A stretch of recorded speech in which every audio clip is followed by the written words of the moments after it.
Measures 5 and 6, as I mentioned earlier, will always be the 4-7 chord. We're playing a blues in the key of C. F7 is going to be your 4 chord. Now you get a little bit of theory to understand where these licks are coming from. Because it's important to understand that when the chord changes, you can't just really think the same way if you want to sound strong. The F7 chord, theoretically, would be the 5 chord in the key of B flat. You would be playing the F mixolydian mode, and that means that all of the information that comes out of a B flat scale would be the same information that resides in the F mixolydian mode. Now this particular lick that you have in measure 5, and it continues on in, I'm playing them on double stops on non-adjacent strings to show you where they're coming from. You have a flat 3 to 3 move, and when I say that, that means in reference to the F root, not the C root.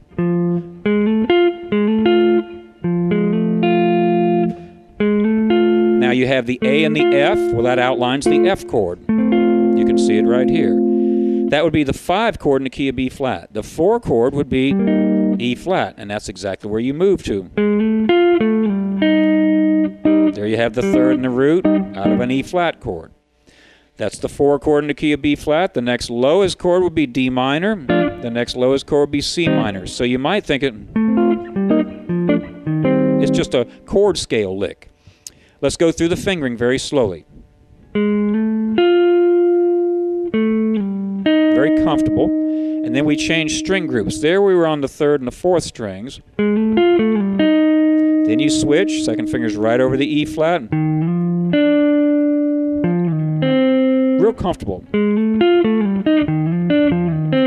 And then we superimpose the C blues scale. Now this is an issue of soloing. I want to talk about this.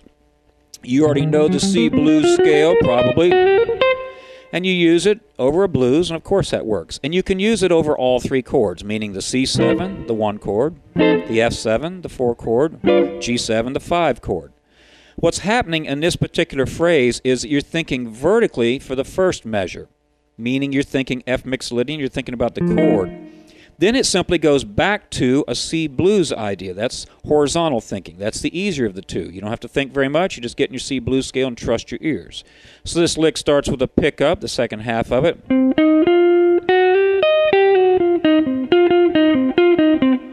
That lick would work over a C7 as well as an F7. And this is important for you to know that there are certain licks you're going to use that will apply over the C7 and the F7, meaning the 1 and the 4s. And sometimes over the 5. Then there'll be other licks that are very chord-oriented. This particular lick would not sound strong over a C7 chord because you're actually playing F7 tonality. I hope I haven't confused you with this, but it's important for you to dissect these licks and know what is vertical, meaning chord-related, and what is horizontal, meaning scale-related. I'll play the whole thing very slowly for you. 3 and 4 and...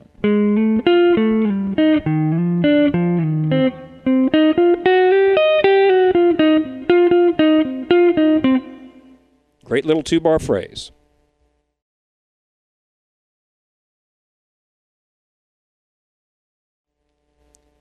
I'm going to twist things around a little bit. Now I said earlier that I wouldn't play over the first 4 measures where you have the 1 chord, and then I would just pop in the lick that we're assigning for a 4 chord. But since the first half of this F7 lick is very chord related, I'm going to use it and twist and turn, permutate it a little bit over the 2 measures of the 4 chord. Then I'm going to take that second half and use it to develop some ideas over the 1 chord, because remember I told you you could use that over the 1 chord as well as the 4 chord.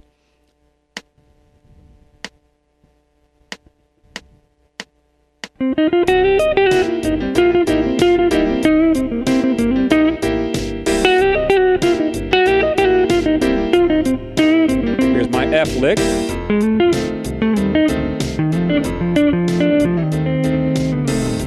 So you see how I twisted it. Got a lot of, has 6 bars out of this thing, which was really just a 2-bar phrase.